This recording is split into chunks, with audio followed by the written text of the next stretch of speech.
주옵소서. 오늘 말씀을 또 기억하며 교회로서 또 가정으로서 또 우리가 세상을 살아가면서 그리스도의 자녀로서 감당해야 될 믿음을 저희들이 깨닫게 하시고 그 믿음 가운데 온전히 말씀을 의지하며 승리케 하여 주옵소서. 예수님의 이름으로 기도합나이다. 아멘. 네, 질문을 하나 던지려고 합니다. 여러분이 살아오면서 신앙의 본이 되는 한 사람이 있을까요? 야, 나는 이 사람을 본받고 싶어. 여러분 누가 떠오릅니까?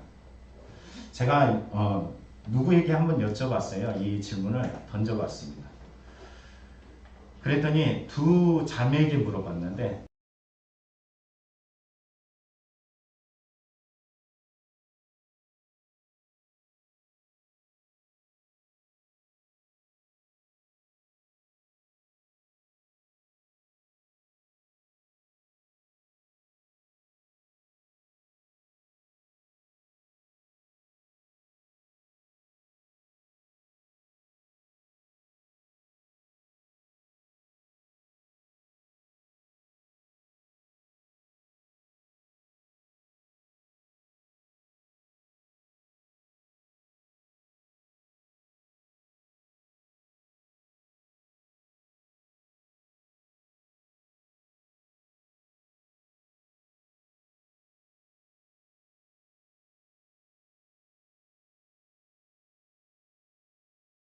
부모들이 교회 내에서도 그다지 많지 않습니다. 여러분은 어떤 부모가 되고 있습니까? 오늘 성경에 보면은 에베소 아데미 신전이 아주 어마어마하고 수많은 신전과 인종들과 수많은 나라와 나라의 사람들이 몰려있는 에베소라는 거대한 이 도시 속에서 정말로 그들이 한 교회를 이루고 믿음을 이뤘을 때 그들이 어떻게 살아가야 되는가라고 이야기하는 부분에서 가정사에서 부모와 자녀의 부분을 다루고 있습니다. 1장부터 3장을 보면은 여기에 복음에 대한 이야기를 해요. 복음은 무엇이냐라는 이야기를 합니다.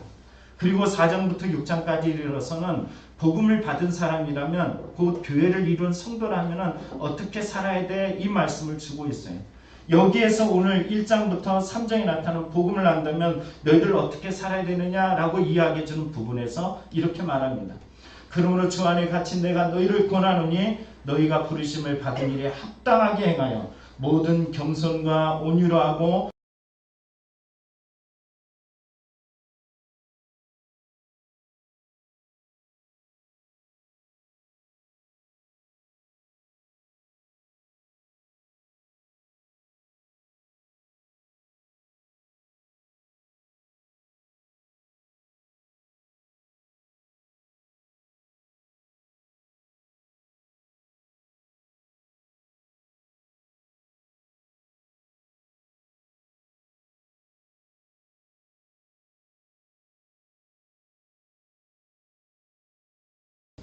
너희 그게 뭐라고 해요? 겸손, 온유, 오래 참음, 바로 사랑이라고 말합니다. 교회라는 공동체를 이뤘는데 불구하고 평안이 끊어지는 순간이 있을 수 있게 이것을 똘똘 뭉치고 여기 말하는 겸손, 온유, 오래 참음으로 사랑하는 이런 것들을 이루어가는 것이 무엇이냐라고 얘기할 때 성령이라는 메시지를 주고 있습니다. 그래서 에베소서에서 성령은 뗄래야 뗄 수 없는 교회를 이루어가는 온전함을 이루어가는 하나의 힘이에요. 성령이 받았느냐 안 받았느냐 이 말은 복음을 아느냐 모르느냐와 함께 이어지는 것이 성령님입니다. 여러분 예수 그리스도는 나의 구주 되심을 믿습니까? 그래요. 로마서 8장에 보면 그리스도의 영, 내가 그리스도의 영이 없으면 그리스도의 사람이 아니라고 그랬어요. 내가 예수를 믿는다라는 것은 내 마음에 이미 성령이 임하였다라는 것입니다. 근데 이 에베소 교회가 그 안에서 성령을 받았다라고 이야기하면서 그렇게 살지 못하는 복음을 받았다라고 이야기하는데 가짜 흉내를 내는 사람이 있었어요. 이런 흉내내는 사람들로 말미암아서 교회가 어떻게 했어요? 세상에 밟히죠. 엉망이죠. 그런 가운데서 오늘 바울 사도는 그들에게 구원받기 이전과 구원받은 후의 모습을 분명히 말합니다. 구원받기 이전에는 자기가 원하는 것 또는 세상 풍조를 따랐어요. 장성한 분량에 이르르지 못하고 세상 것들만 쫓았습니다. 그래서 에베소서 4장 13절 14절에 이렇게 말합니다.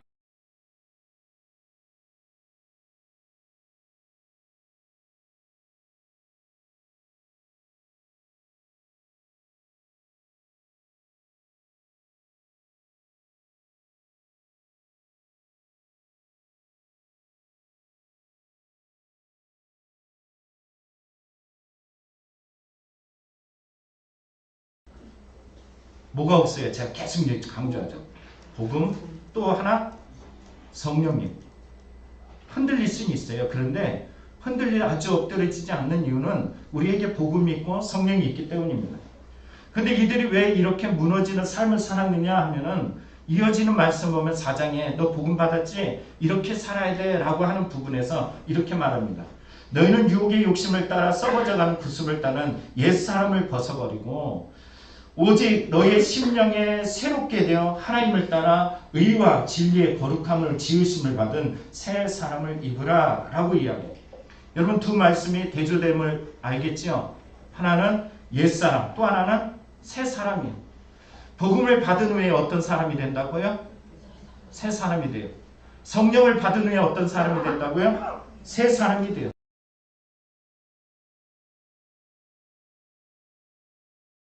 그래서 우리가 성경 말씀을 보는데 모든 교회마다 똑같은 부분이 있어요. 근데 보니까는 에베소 교회도 같은 부분이 있습니다. 그러다 보니까 제가 고린도 교회 새벽 예배를 드리면서 에베소 교회 부분을 인용했어요.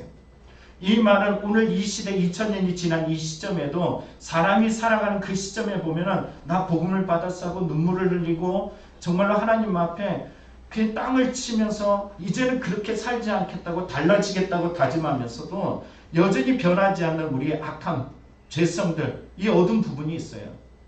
그럴 때 분별하기 위해서 오늘 말씀 에베소서 2장을 통해서 너 이전에 어땠냐라고 이야기할 때 옛사람이라고 그랬잖아요. 또 하나는 변화된 사람은 새 사람이라고 이야기했어요. 옛사람이 어떤 모습인지 2장에 이렇게 말합니다.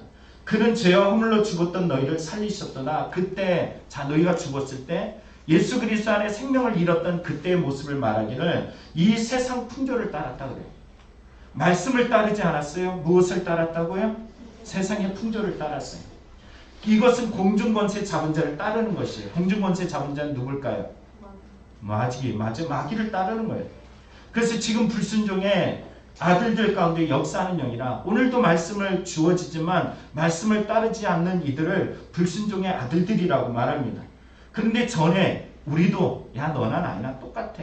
바울 사도가 말해. 우리 모두 에베소 교회든 빌립보 교회든 고린도 교회든 어떤 교회든 이 땅을 살아가다 보면 이전에 예수 그리스도를 만나기 이전에 우리의 모습은 어땠냐면 육체의 욕심을 따라 지냈다라는 거예요. 그렇죠? 여러분 육체의 욕심이 계속 내게 나타나잖아요. 이 욕심이 나타나요. 또 어떤 것을 따르냐면 육체와 마음이 원하는 것이 내 마음이 이끄는 대로 살아가는 거예요. 하나님이 원하는 마음의 뜻을 분별해서 선하고 하나님이 기뻐하시고 온전한 것이 무엇인지 찾으려고 하잖아요. 내 마음의 감정, 내가 보여지는 세상적인 것들, 가치들 이것들 따라갑니다. 교회 들어왔는데 믿음의 교회를 이룬다라고 말은 하는데 여전히 육체의 욕심을 따르고 육체의 마음이 원하는 것을 쫓다 보니까는 어떤 대상이 되냐면 본질상 진노의 자녀, 심판의 대상이 되는 겁니다. 답이 있을까요? 없을까요? 구원받을 답이 있을까요? 없을까요? 없어요. 오라 나는 공고한 자르던 누가기 사망에서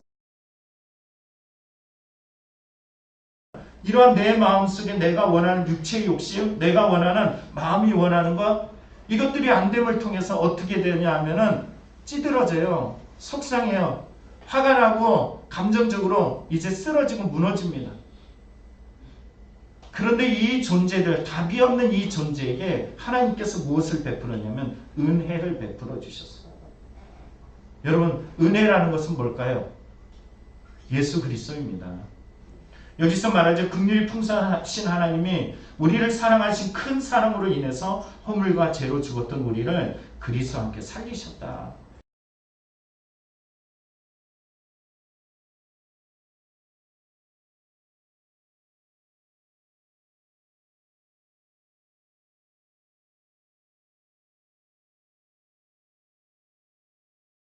내가 마음이 원하는 육체가 원하는 세상의 풍조를 따랐던 이 삶은 어디 밖에 있다?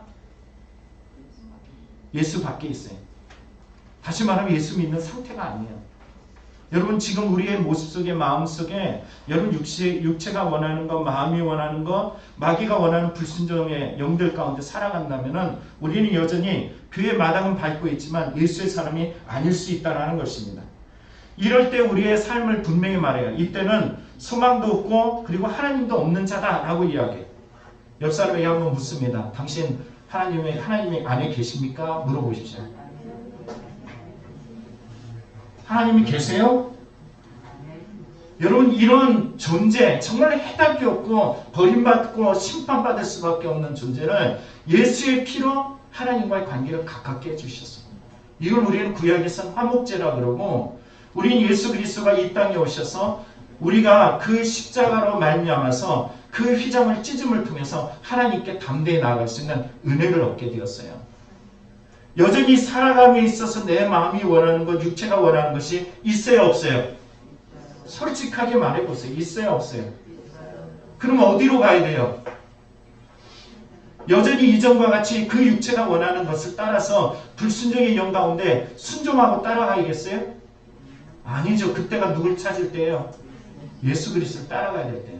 그때가 어느 때예요? 성령 충만할 때예요. 오라 나는 공고한 자라다 누가 이 사망에서 나를 건져내라 할 때 바울은 그 다음 절에 말하기를 이렇게 말하잖아요. 예수 그리스도께 감사하노니 라고 고백을 해요. 왜 감사하냐면 이런 상태, 이런 공고한 인생을 하나님의 성령으로 말하면 나를 붙잡아 주시고 인도하심을 믿고 나아가는 거예요. 정죄함을 받지 아니합니다. 육체는 하나님을 거스르고 성령은 육체를 거스르게 되어 있어요. 이 성령 가운데 온전히 나아가는 이때에 이제는 교회라는 것을 이루게 됐어요. 그래서 교회를 다른 말로 얘기하면 성령 공동체, 예수 그리스도의 보혈의 공동체, 은혜 공동체 이렇게 말합니다. 이 은혜 공동체, 보혈의 공동체, 성령의 공동체에 바울 사도는 1장부터 3장까지 복음을 말하고 4장부터 6장까지는 어떤 이야기냐면 너 이렇게 살아야 돼, 이렇게 살아야 돼 이런 말을 하면서 이런 영역의 교회 영역을 교회 영역으로 딱 가두지 않았어요. 교회 영역을 어떻게 하냐면 확장시키는데 종과 상전 사이에서 또 하나는 교회 가운데서 부모와 자녀 사이에서 부부와 부부 사이에서 이것들을 확장해 나가고 있습니다. 성령의 충만함이라는 것은 교회에서 끝나는 것이 아니라는 거예요. 믿음이라는 것은 복음을 가지면서 거기서 끝이 아니에요. 할렐루야 아멘 그러고서 찬양하고 막 두 손 들고 눈물 흘리고 문 딱 닫는 순간에 하나님 거기 계세요가 아니에요. 제가 충격받았던 말씀 중에 아직도 또 여러분에게 응용하고 싶은 것이 있어요. 어떤 분이 얘기를 했더니 이렇게 말하더래요. 내가 교회에서만 권사지 밖에서도 권사야? 저는 그분에게 권사 직분을 준 목사님이 참 불쌍해요. 혹시 저는 아니겠죠? 안에서 성도면은 밖에서도 성도예요. 내가 살아있어서 성도면은 죽어서도 성도가 되어야 돼요. 살아가는 모든 순간에 예수 그리스도가 나의 주장이 되어주시고 나의 삶의 이유가 되어주시고 내가 원하는 대로가 아닌 하나님이 원하시면은 그대로 살아가야 돼요. 요즘 아이들 살아가는 방식들을 보면 참 자유해요. 너무 자유해. 그런데 우리가 성경에서 이 자유함을 그냥 내버려 두지 않아요. 너 누구냐라고 묻고 있어요. 너 교회 아니야? 너 예수 믿고 있어? 이렇게 물으면서 아무리 힘들고 외롭고 지치고 정말 요즘같이 청년들 살아가기 얼마나 어렵습니까? 그럼에도 불구하고 너 어떻게 살래? 그럴 때 하나님이 너에게 뭘 원하셔? 어떻게 살아야 돼? 하면서 그 하나님의 뜻을 묻고 가는 것이 믿음입니다. 근데 이러한 믿음의 질문을 오늘 성경에 오늘 어버이 주일을 맞아서 오늘 에베소서 6장 1절부터 4절에 가정 사이에서 부모와 자녀 사이에서 말씀하고 계세요. 앞에 보면 부부 사이에 그리고 뒤에 보면은 종과 상전의 사이에 이야기를 하지만 오늘 본문에 다룰 것은 1절부터 4절에 부모와 자녀에 대한 이야기를 합니다. 그 뭐라고 말하느냐 이렇게 말해요. 자녀들아 주 안에서 너희 부모에게 순종하라. 이것이 옳으니라. 잘해요. 부모를 공경함을 잘합니다. 저는 못하는데요. 잘한다 그랬더니 예, 저는 잘해요. 누가 이 말을 잘한다고 말할 수 있겠습니까? 부족하고 연약하고 형편없는 것 같아도 하나님의 은혜로 이 모든 것들을 감당합니다. 근데 오늘 본문에 보면은 너무 잘 알고 있는 그리스도의 당연성, 부모에게 순종하라 이 말씀 믿지 않는 자들도 잘하고 있는 이 부모에게 순종이라는 이 부분들의 모습에 에베소서 5장 21절의 연속상이 있는 거예요. 그럼 에베소서 5장 21절은 뭐라 그러냐면 이렇게 말해요. 그리스도를 경외함으로 부모에게 순종한다는 것은 그리스도에게 복종한다는 말을 그대로 인용해서 6장으로 와서 말하는 것이에요. 그러니까 부모에게 잘한다라는 것은 어떤 의미일까요? 부모에게 하나님께 잘하는 거예요. 어떤 부모들은 이런 말, 너 하나님에게 하는 걸 좀 나에게도 좀 해봐 하면서 승질내는 부모들도 있어요. 뭔가가 문제가 있어요. 부모가 잘못됐거나 자녀들이 잘못됐거나 그럴 수 있는데 성경은 말해요. 부모에게 잘하는 것, 복종하는 것만큼 너의 하나님께 잘하는 것만큼 부모에게 하면서 두 개의 부분을 연속으로 이렇게 말씀해 주고 계십니다. 그 부모를 순종한다는 것은 어떤 말이라고요? 하나님을 경외하지 않은 모습이라는 거예요. 자, 그러다 보니까 참 부끄러워지죠? 우리의 모습에 하나님의 신앙에 대한 믿음을 우리가 그 정도를 알아보기 위해서는 네가 부모를 어떻게 대하고 있는지 한번 생각해 봐라. 이렇게 말씀하고 계세요. 기독교를 효의 종교라고 말합니다. 그래서 오늘 말씀을 통해서 우리는 우리 자신을 점검할 수 있어야 돼요. 어떤 분은 참 까칠하게 대하면서 그의 마음은 어떤 누구보다도 부모에 대한 깊이 있는 마음을 가진 사람이 있고, 어떤 사람은 사람들 앞에 엄청 잘해요. 정말 이런 효녀가 없는 것 같은데 실상 돌아보면은 부모를 자기 욕망과 욕심의 대상으로 삼는 이가 있어요. 부모들도 마찬가지입니다. 자식을 자기의 소유로 삼고서 뭔가를 좀 자식으로부터 얻으려고 하는 이런 욕망을 대상으로 삼는 이들도 있습니다. 복음이 들어오면 그리스도를 경외하게 되고, 그리스도를 경외함을 통해서 가족사에서 부모와 자식 간의 관계에서 부모에게 순종하는 모습을 배우게 된다는 것입니다. 그런데 오늘 본문을 잘 보면은 우리가 딱 눈에 들어오는 특별한 이 제한적 단어가 눈에 딱 들어옵니다. 이 말은 주 안에서. 이 주 안에서라고, 주 안에서. 야, 언제 순종하라고요? 주 안에서. 우리는 이 말을 듣기를 좋아해요. 왜냐하면 24시간 부모에게 순종하지 못하다 보니까 주 안에서 그러면은 이 주 안에서를 가져다가 이거를 죄의 도구로 삼는 경우들도 없잖아 있어요. 그런데 이 말을 딱 듣다 보니까는 또 골로새서 또 다르네. 골로새서는 이렇게 말합니다.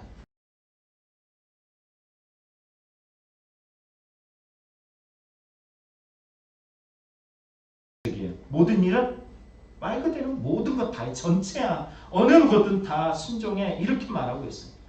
그런데 여러분, 제가 앞서 서두에서 말했던 이 에베소라는 이 부분은 다른 것이 아니에요. 교회를 중심으로 이야기하고 있다는 거예요. 교회 중심적인 이야기, 복음을 받은 성도라고 이야기한다면 다 너희가 성령을 받았다 그러면 피차 서로 복종하는 은혜가 있어요. 이 복종함의 중심은 누굴까요? 복종하게 만드는 주체가 누굴까요? 성령님이시에요. 내가 원하는 거, 바라는 거, 이 사람이라는 존재는 어떤 존재라고요? 마귀가 가져다준 우리 안에 있는 특징이 있잖아요. 에베소서 2장에 말했죠. 내가 원하는 거, 세상의 풍조들, 자기의 욕심, 이런 것들을 가지고 살아가요. 이런 존재 안에 오늘 성경의 에베소서에 야, 너 교회를 이뤘어? 그럼 너 나에게 잘해. 너 나에게 잘해야 돼. 나만 이런 말이 사라져요. 그럼 뭐가 주어지냐면은 어떻게 하면 하나님의 뜻에 복종해서 저 사람에게 잘할까? 내가 당신에게 어떻게 잘할 수 있을까요? 하고 옆 사람이 한번 물어보세요. 이게 바로, 그러면 갑자기 머릿속에 어떻게 해요? 내가 뭐 잘해야 될 게 있나? 나 지금 잘하고 있는데? 아니면 관심 없는데? 이럴 줄 몰라요. 근데 오늘 성경은 우리에게 그 말씀을 해주시는 거예요. 주 안에서라는 말은 다른 것이 아니에요. 대명제는 주 안에서라는 이 말을 통해서 우리가 5장 21절에 말한 것처럼 그리스도를 경외함으로 라는 말을 기준으로 삼고 있습니다. 하나님과 관계 안에 있는 것이 뭐라고요? 주 안에서예요. 그래서 부모가 자식을 해요. 야, 너 교회 가지 마. 가야 돼요, 말아야 돼요? 왜요? 주 안에서 들어가기 때문에. 그런데 이 악한 것을 나에게 부모가 또 시켜. 해야 돼요? 말아야 돼요? 해야 돼요? 안 해야 되잖아요. 부모가 나에게 악한 걸 시키는데 보잖아요. 요즘 세상의 뉴스를 보면 참 세상이 어둡잖아요. 암흑의색이 아닙니까? 부모에게 순종을 요구할 때 그 부모가 주 안에서 나에게 순종을 요구하면 따라야 돼요? 말아야 돼요? 따라야 돼요. 부모가 자기 욕심과 욕망으로 죄성을 드러내기 위해서 나에게 뭔가를 시켜. 해야 되냐 말아야 되느냐. 여기에는 여러분이 주 안에서라는 질문 앞에 서게 만듭니다. 그래서 이 말씀을 통해서 우리가 해야 되는지 말아야 되는지 분명한 하나님의 뜻을 묻고 우리는 실행해야 될 부분을 찾게 됩니다. 그래서 주 안에서는 어떻게 사느냐가 담겨져 있는 것입니다. 주 안에서는 내가 어떻게 순종할 것인가가 담겨져 있어요. 다시 말하지만 에베소서 1장부터 3장까지 복음에 대한 내용을 다루고 있는 이 내용을 통해서 주 안에서 들어오면은 내가 주 안에서 복음을 받은 자로서 내가 부모에게 어떻게 해야 되지, 자녀에게 어떻게 해야 되지, 이 부분이 드러나게 되는 것이에요. 에베소서 5장 1절에 그래서 이렇게 말합니다. 그러므로 사랑을 받는 자녀같이 너희는 하나님을 본받는 자가 되고. 자, 어떤 자가 돼요? 하나님을 본받는 자가 돼요. 하나님을 본받는 자는 어떤 자냐? 하나님의 사랑을 받은 자예요.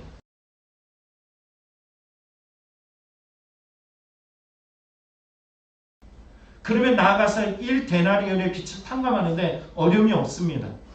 이 받은 사랑을 알게 되면은 삶 속에 어떻게 살아야 될지 알게 되어져요. 문제는 어디냐면 받은 것들을 상실해요. 당연한 것으로 그냥 나는 그냥 그렇게 누리는 거야. 그렇게 살아가는 거야. 원래 있는 거야 라고 착각하면서 살아가요. 여러분의 생명, 여러분의 자녀, 여러분의 부모님, 여러분이 살아가는 지금 모든 살아감에 있어서 필요한 요소들은 다 하나님이 내게 주신 1만 달란트의 은혜인 줄 믿습니다. 이 은혜들을 가지고 산다면은 삶의 100데나리온 별것 아닌 것에 그다지 우리는 마음을 쓰지 않아요. 요즘에 우크라이나 전쟁을 보면서 우리는 참 안타깝잖아요. 누가 그렇게 말을 해요. 러시아가 정말 나라가 크고 큰데 왜 그 조그마한 우크라이나를 왜 공격하냐고 묻습니다. 맞죠? 이해가 돼요? 여러분 이해가 안 되잖아요. 왜 저렇게 많은 엄청난 그 땅, 어마어마한 땅, 그곳에 살면서도 그 조그마한 우크라이나 문모 가지고 안달이 났을까? 그러면서 사람들은 말해 욕심이구나. 그런데 이게 러시아의 문제만이 아니에요. 우리 안에 예수 그리스도를 믿지 않는 마음속에 이런 욕망과 욕심들이 내 안에 감춰져 있습니다.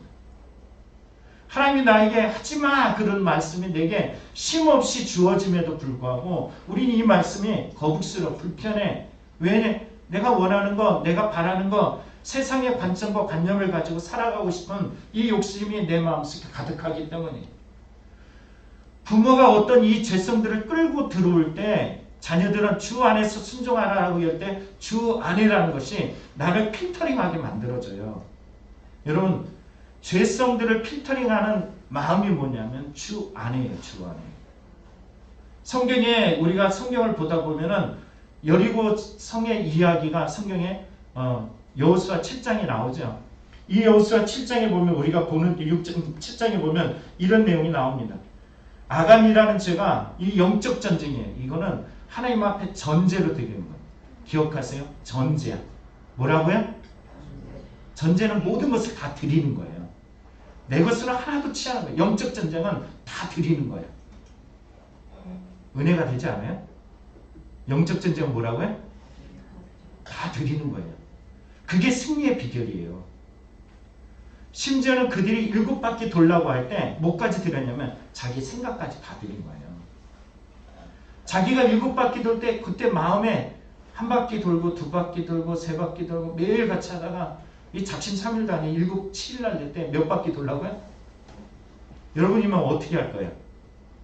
제가 여러분에게 내일부터 새벽에 나와서 1바퀴씩 돌고서 갑니다.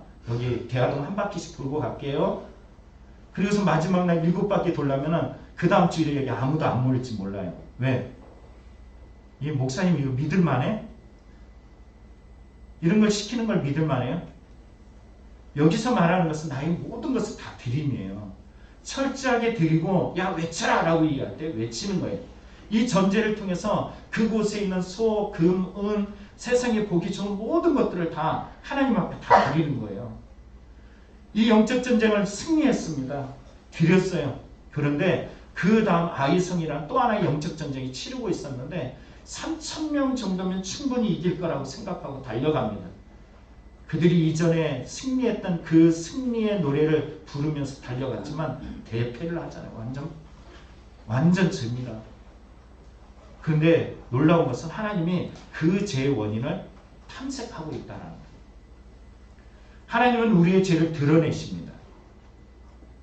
여러분 성경에 보면은 이 엘리야의 그 시돈 여인이 그러잖아요. 아들이 죽었을 때 말하잖아요. 왜 내 죄가 생각나게 하십니까? 라고 말하죠. 우리의 삶에 보면 어떤 문제와 어려움이 있으면 하나님은 자꾸 내 마음의 죄를 들추어내셔요.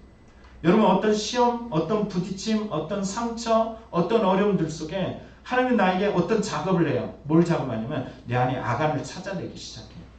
너 무슨 죄 지었니? 너 어떤 죄 지었니? 너 그거 고쳐야 돼. 이렇게 말해요. 근데 이 아간이라는 자는 스스로 고백하지 않습니다.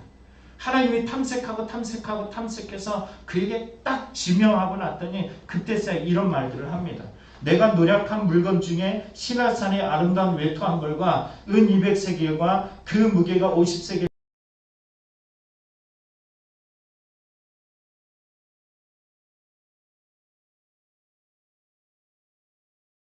은은 그 밑에 있나이다.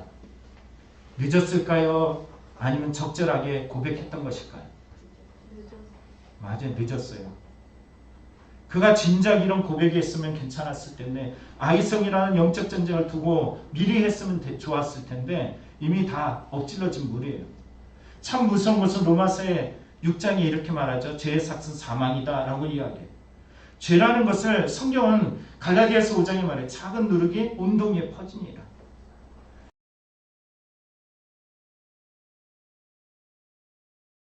한 빵이 좋아요? 부드러운 빵이 좋아요? 왜 그럴까요? 누룩이라는 것이 들어가서 빵을 부풀렸기 때문에. 그래서 부드럽습니다. 근데 오늘 성경 속에 나타난 이 아간의 죄가 어디까지 번졌는지 이들을 사형 판결을 하는 부분을 보면은 이렇게 말하고 있어요.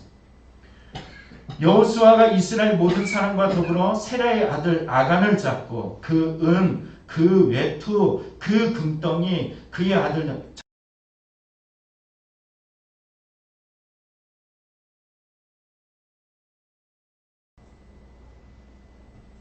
누구의 아들? 그의 아들이 됐어. 그의 딸이 됐어. 여기에 나타난 것은 다른 것이 아닙니다. 그 아비의 죄성들이 어디로 번져나간 건지 아세요? 그 딸에게, 그 아들에게, 그 금에게, 그 나귀에게, 그 집안 온통으로 이 앞서 읽었던 것처럼 누룩이 가정에 두루 퍼져버린 것이에요. 이 퍼져버린 죄악이 결국은 그 가정을 망하게 만드는 이유가 되었습니다. 이 아들도 이 딸들도 결국 죽음에 처하게 됐어요. 전제가 뭐라고요? 드려야 되는데 드리지 않고 이 욕심을 누가 가졌냐면 온 집안 사이에 가득 채워졌으면 보여주고 있어요. 하나님 너무하시다. 아버지가 지은 죄를 어떻게 자식에게 묻고 그 집안에 물을 수 있을까? 그런데 하나님은 원뜻은 그게 아니에요. 여러분 성경을 보면 이런 말씀이 있어요. 에스겔서 18장에 보면 모든 영혼은 나의 것이다. 아버지의 영혼이나 아들의 영혼이 똑같이 나의 것이니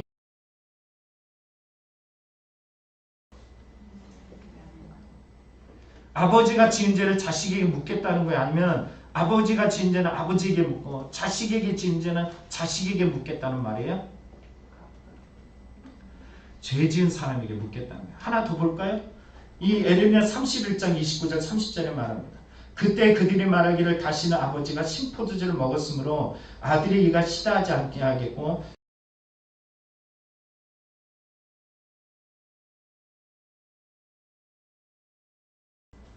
제가 신포도주를 탁 먹어봐요. 그럼 옆에서 우리 아들 시영이가 갑자기 아우 시영 이렇게 말하겠어요? 시영이가 신포도주를 먹을 때 아우 취하네 제가 그러면서 비틀비틀 거리겠어요? 말도 안 되는 거잖아요. 하나님 말씀하셔요. 자기의 죄악으로 말미암아 어떻게 됐냐면 죽을 거야. 그럼 아간의 죄는 누구의 죄 때문에 죽는 거예요? 아간의 죄 때문에 죽어요. 그럼 그의 아들, 그의 딸은 누구의 죄 때문에 죽어요? 자기의 죄 때문에 죽어요. 그 아비가 가져온 이 죄 때문에 그때 주 안에서라는 필터링을 하면 어떻게 돼요? 아빠 그러면 안 돼요. 아빠 우리가 이러면 안 돼요. 하나님께서 우리를 애굽에서 어떻게 건져주셨는데, 하나님은 우리를 이 땅으로 오는 과정에서 어떻게 역사하신 하나님인데 그 하나님을 외면하고 그 하나님의 발자취 그 은혜들을 상실하고 이렇게 우리의 마음의 욕심을 따라 살아갈 수 있나요? 라고 말하는 것이 주 안에서예요. 근데 이 주 안에가 문제가 있는 거예요. 그래서 이들은 어떻게 되냐면은 성경이 이렇게 말해요. 그 위에 돌 무더기를 크게 쌓았더니 오늘까지 이르렀더라. 여호와께서 그의 맹렬한 진노.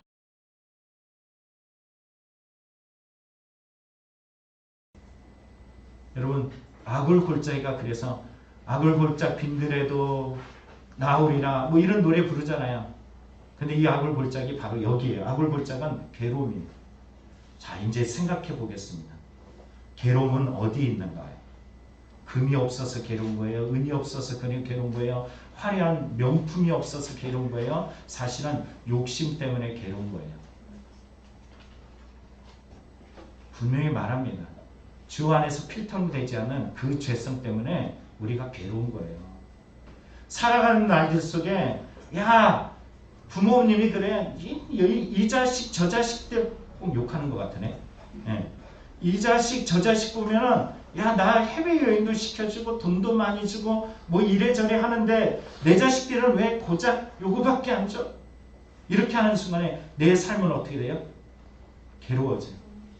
왜 우리 누구 아무개 부모님들은 집도 물려주고 땅도 물려주고 좋은 차도 사주고 가끔가다 용돈도 막 주고 요즘에 재산을 이제 도피하기 위해서 조금씩 이렇게 주는 부모들도 없잖아 있더라고요. 왜 우리 부모는 그런 것도 나에게 주지 않아? 하는 순간에 그 자리는 어떤 자리가 돼요? 아굴골짜기가 되는 거예요. 바로 그 사람이 아간이 되는 겁니다. 그곳이 아간의 아들이 되고 아간의 딸들이 되는 것입니다. 남을 부러워하고 남의 것에 맞춰서 살아가는 순간에 더 이상 행복이라는 것은 내게 없어요. 하나님 주신 그 복음이라는 은혜들은 없습니다. 여러분 성경 속에 나타난 오늘 말씀 그리스도인으로서 당연히 거절해야 될 힘이 내게 필요해요. 이게 바로 주 안에서입니다. 내가 주 안에 있지 않냐고 육체 가운데 있다 보니까 성령 가운데 있지 않냐고 성령 밖에 있다 보니까는 이러한 것들이 작용해서 움직이는 거예요. 자식 됐음에도 불구하고 부모들이 이런 아간의 범죄를 하는데 이거에 대해서 나 이러지 말아야 돼 라고 깨닫지 못하고 부모와 한 짝이 돼서 이 손과 흰손이 딱 마주치면 뭐가 나요? 소리가 나요. 죄의 소리가 나는 겁니다. 하나님의 심판의 소리가 다가오는 징조입니다. 오늘 이 아간의 그 집안에 아굴골짜기의 죽음이라는 무덤에 싸울 일이 사실은 없는 거예요. 가정에서 정말로 깨어나는 자녀만 있었다면은 그 또 자녀를 향해서 아휴 내 자식이 나랑 똑같네 이러면 안 되는데 이런 마음을 깨달으면서 부모가 돌이켰다면은 이런 일이 없어요. 여러분 자녀 부모는 닮아요 안 닮아요? 닮아요. 부모 입장에서 자식을 보면은 우리 시영이가 좀 좋은 부분만 좀 닮았으면 좋겠어. 우리 시은이가 좋은 부분만 닮았으면 좋겠어. 그래서 좋은 부분이 참 많아요. 그런데 참 희한하죠? 좋은 부분만 닮지 않아요. 자녀가 언제 나의 나쁜 부분까지 카피해가지고 따라하고 있어. 그게 참 무서운 거예요. 그래서 우리는 뭐밖에 할 수 없냐면은 하나님 앞에 무릎 꿇을 수밖에 없어요. 주님 도와주세요. 주님 붙들어 주세요. 내가 내 자식인데 내가 하나님 앞에 어긋나서 내 자식도 이렇게 되는 경우들도 없잖아 있습니다 하면서 가슴 치며 기도할 수밖에 없는 것입니다. 여러분 그러잖아요. 그럼 누구 닮아서 저래? 이 말 한마디에 두 가지 갈래가 있어요. 하나는 저놈 누구 닮아서 그래? 이렇게 얘기할 때 정말로 잘하고 있는 부분에서는 그 부모의 좋은 부분을 닮았다라는 말이고 부정적 의미에서는 정말로 어떻게 저 부모답지 않게 저렇게 악한 일들을 행할 수 있어? 이런 말들이 담겨져 있습니다. 여러분들, 여러분의 자녀들이 어떤 자녀가 되길 원합니까? 여러분 부모들을 또 어떻게 섬기길 원합니까? 자녀들이 부모를 섬긴 모습을 결국은 그 자녀들이 그대로 본받게 되어 있습니다. 우리의 신앙의 모습, 하나님 앞에 어떻게 살아야 될지 중요한 것이에요. 제가 얼마 전에 들은 얘기예요. 가장 힘든 것이 뭐냐고 물어봤어요. 우리 교회는 아닙니다. 가장 힘든 것이 뭐냐고 물어봤더니 부모님의 부정적 마음이라고 표현하더라고요. 이 부모님의 부정적 마음이 자신이 죽고 싶은 마음을 가져다 준대요. 직장도 취직 안 되는데 부모가 가져다 준 이 부정적 마음이 그 가정을 지옥으로 만든다는 표현을 썼어요. 그러면 자기도 어떻게 하냐면 이 부정적 마음을 전혀 안 닮아가고 싶은데, 이 부정적 마음이 내 안에서 안 닮아가고 싶은데 이 부정적인 마음이 자기 안에 똑같아지는 모습을 보면서 자괴감이 느껴진다고 표현을 해요. 무섭지요? 그 부모는 알고 있을까요? 자기 자녀가 이렇게 아간의 딸들처럼 아들처럼 이렇게 망가지고 있다는 사실을 알까요? 부모 입장에서 자식에게 축복해 주고 싶습니다. 내 자식에게 축복해 주기 싫은 사람 있을까요? 일어나 보세요. 그런 분 있으면. 없잖아요. 자식에게 축복해 주고 싶어요. 더욱더 축복하고 축복해서 그 아들이 그 딸들이 잘 되기를 원하는 것이 부모의 마음일 겁니다. 그런데 바로 이 마음이 잘못된 것이 에베소 교회에 있었어요. 그래서 성경은 에베소서 4장의 삶의 연속 부분을 우리에게 언어적인 부분, 행동적인 부분, 삶의 방향적인 부분들을 우리에게 말해줍니다. 자, 먼저 에베소서 4장 25절부터 27절에 이렇게 말합니다. 그런즉 거짓을 버리고 각각 이웃과 더불어 참된 것을 말하라. 이는 우리가 서로 지체가 됩니다. 분을 내어도 죄를 짓지 말며 해가 지도록 분을 품지 말고 마귀에게 틈을 주지 말라. 6장에 나타난 말씀의 끝부분에 보면 너희의 믿음의 전신갑주를 취하라 라고 이야기해요. 그러면서 성령과 대조되는 한 대상을 말하는데 이게 마귀예요. 2장에도 마귀, 불순종의 영 이렇게 말한 것처럼 에베소서 6장에도 분명히 말하는 것은 마귀, 그를 대적해야 돼. 야, 의의 토구를 쓰고 그리고 믿음의 방패를 가지고 복음의 신을 신고 이렇게 이야기하면서 말씀해 주는데 여기도 말이에요. 나중에는 더 명확하게 얘기했을 뿐이지 실제적으로 믿음의 생활 속에 마귀는 계속 우리를 공격해와요. 그래서 이 틈을 내지 않기 위해서 성령이 충만해서 어떻게 하라? 분을 내지 마. 분을 품어도 해가 지기까지 가지 않도록 정신 차려. 이렇게 말하고 있어요. 또 말합니다. 29절에 보면 무릇 더러운 말은 너희 입 밖에도 내지 말고 오직 덕을 세우는데 수용되는 대로 선한 말을 하여 듣는 자에게 은혜를 끼치라. 자녀가 언어가 당연히 따라올까요? 안 따라올까요? 여러분 자녀들의 말투를 잘 보세요. 누구 닮은 말투? 누구 닮은 말투 쓸 것 같아요? 내 말투 따라요. 내 말투. 그 말이 후회해봐도 소용이 없어요. 지금부터 내가 자꾸 바꾸도록 애쓰는 것밖에 없어요. 근데 지금부터 내 말투를 바꾸는 것은 엄청 어려울까요? 무지무지 어려울까요? 무지무지 어려워요. 그러면 어떻게 해야 돼요? 성령을 의지하는 것밖에 없습니다. 하나님 앞에 더 가까이 서나가는 것밖에 없어요.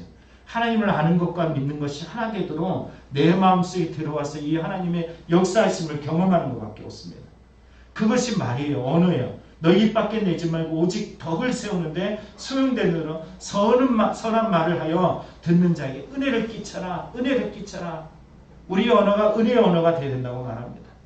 이렇게 하지 않으면 어떤 일이냐면 성령을 근심하게 만들어요. 성령을 근심하게 만들기 때문에 이렇게 말합니다. 너희는 모든 악독과 노함과 분냄과 떠드는 것과 비방하는 것을 모든 악의와 함께 버리고 서로 친절하게 하며 불쌍히 여기고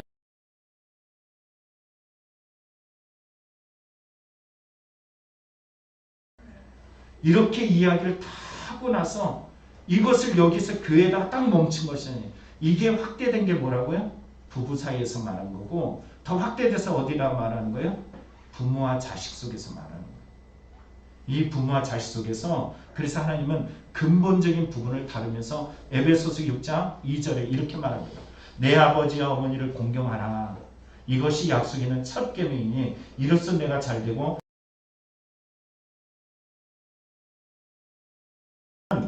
내 부모를 공경하라. 그리하면 내 하나님 여호와가 내게 준 땅에서 내 생명이 길리라. 용서할 거야. 잘 될 거야. 이렇게 말해요. 근본적인 언어는 이 말씀을 가지고 온 것은 다른 것이 아니에요. 정말 잘 되는 것은 뭐냐? 이것을 누가 말씀했냐요. 부모님이 항상 마음에 들어요, 안 들어요? 솔직히 얘기해봐요.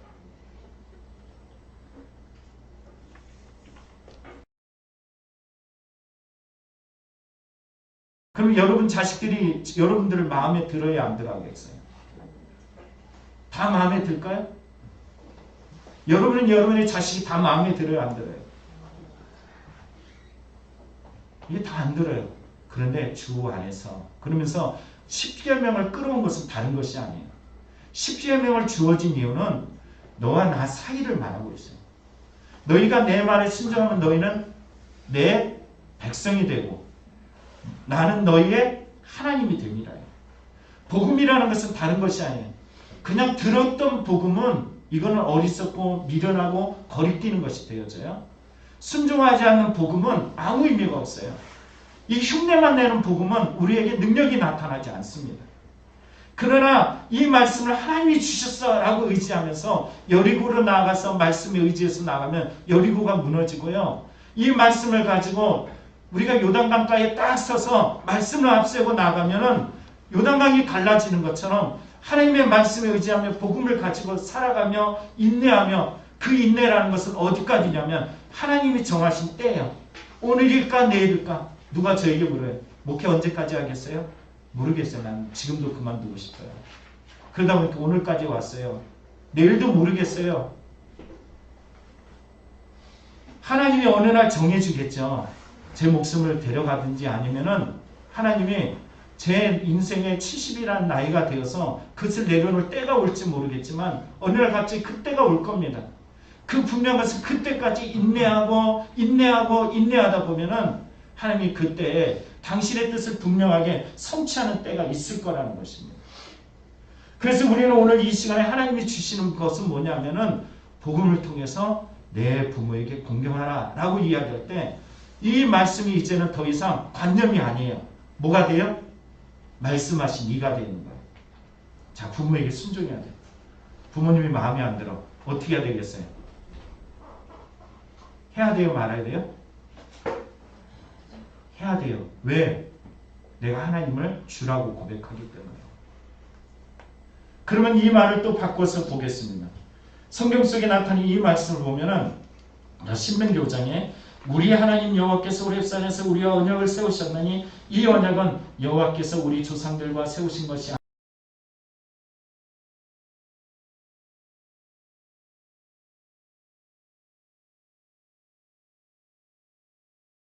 그렇다면 오늘 이 말씀에 오늘 본문으로 가져오면 공경하라 이 말씀은 다른 것이 아니에요. 이 말씀은 다른 것이 아니에요. 주님이 말씀하셨어요. 주님이 말씀하셨어요. 그래서 오늘 마지막 부분을 다루면 그랬어요. 마지막 부분이에요. 에베소서 6장에 말합니다.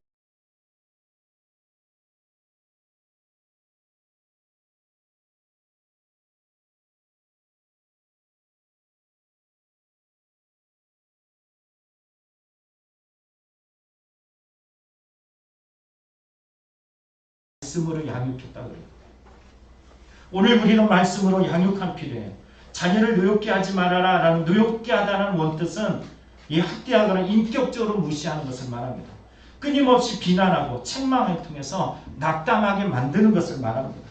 감정을 막 쏟아내면 어떻게 자녀에게? 이 감정이 자녀에게 상처가 돼요.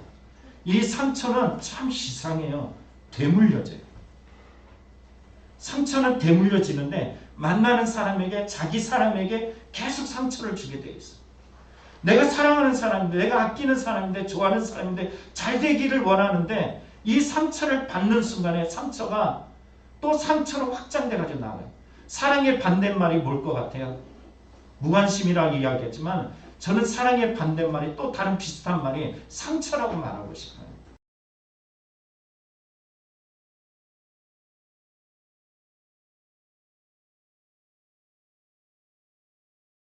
그걸 유산으로 주게 되고요. 이 유산이 결국은 그 자녀들이 무슨 일을 할 때 엄마가 나에게 줬던 말이 생각나는 거예요. 이 새끼 너 되는 일이 하나도 없어. 네 같은 놈이 뭘 해? 라고 쏟았던 말이 어느 날 어려운 문제 딱 직면했을 때 머리에서 마귀가 이렇게 말해요. 네 같은 놈이 뭘 돼? 너 아무것도 안 돼. 그러면서 이 아이들이 극단적인 선택을 하게 되는 거예요. 그래서 오늘 성경은 우리에게 말합니다. 왜 그렇게 해야 되느냐라고 이야기할 때 아비들아 너희 자녀를 노엽게 하지 말아라. 낙심할까?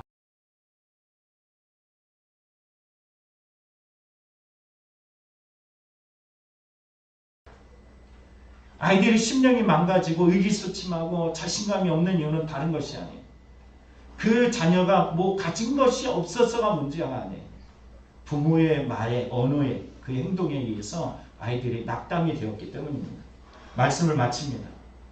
여러분 우리 다 가정을 이루고 있어요. 자녀로서 아니면 부모로서 아니면 여러분들이 그 구성원의 이 형제로서 어떤 부분을 가지고 있습니다. 오늘 성경을 통해서 부모와 자녀 사이에서 어떻게 살아가야 될까? 여러분 주 안에서 기억하시기 바랍니다. 여러분의 삶에 주 안에서 필터링하고 주 안에서 변화하고 주 안에서 고침받아서 오늘 다시 내가 이 믿음이 가지지 않았다면 에베소서 1장부터 3장까지 다시 한번 읽어보세요. 그리고 4장부터 6장까지 어떻게 해야 될까? 나의 믿음의 전신갑주를 취하기 위해서 어떻게 해야 될까? 여러분 이 믿음을 깊이 묵상함을 통해서 하나님의 나라를 가정 가운데 이루어갈 하나님이 주시고자 원하는 내가 너에게 복지길 원해 장수하길 원해 잘되길 원해 라고 말씀하시는 이 하나님의 바람이 우리 가정 속에 이루어지는 축복과 은혜가 있기를 간절히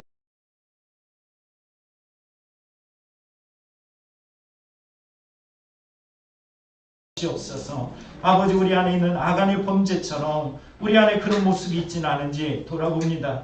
아버지 이제는 나의 부모로서의 그 역할을 잘 감당하게 하시고 자녀로서의 아버지 하나님 그러한 주 안에서라는 부분을 잘 필터링할 수 있는 믿음이 되게 하여 주시옵소서. 주 안에서 부모가 되고 주 안에서 자녀가 되어 하나님의 은혜와 복을 누려가는 귀한 복된 가정이 다 되도록 역사하여 주옵소서. 예수님의 이름으로 간절히 기도합나이다. 아멘.